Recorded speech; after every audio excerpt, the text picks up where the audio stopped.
Now, price floors are a little bit harder to find in the wild than price ceilings are, and perhaps it's clear why that would be. Price ceilings are designed to protect consumers, right?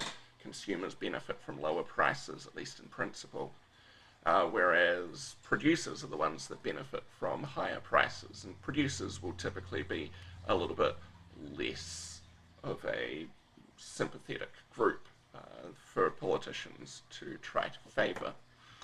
One place in Ohio where we see these price controls is on beer, along with wine and liquor as well, and you can look those up if you like. But on Blackwater, I've given you a link to Ohio Administrative Code 4301 colon 1-1-72, which relates to the minimum pricing on beer. Effectively, what this does is it raises the price that people are allowed to sell beer for, perhaps without the minimum profit levels on beer that are established by the state of Ohio.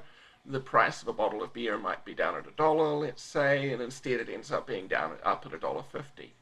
So without that price floor up at $1.50, we've got 15 billion cans of beer being produced and sold each year. But then we stick on this price floor. What happens? Well, people buy less beer, or they buy cheaper beer, or they buy some other product instead, but generally they buy less beer. And that by itself is not a big problem. In fact, that's part of what the state is actually trying to achieve. But the problem really comes here, where these suppliers see the price at $1.50 a bottle, and they think to themselves, boy, producing beer is really profitable. We should get into the craft beer game.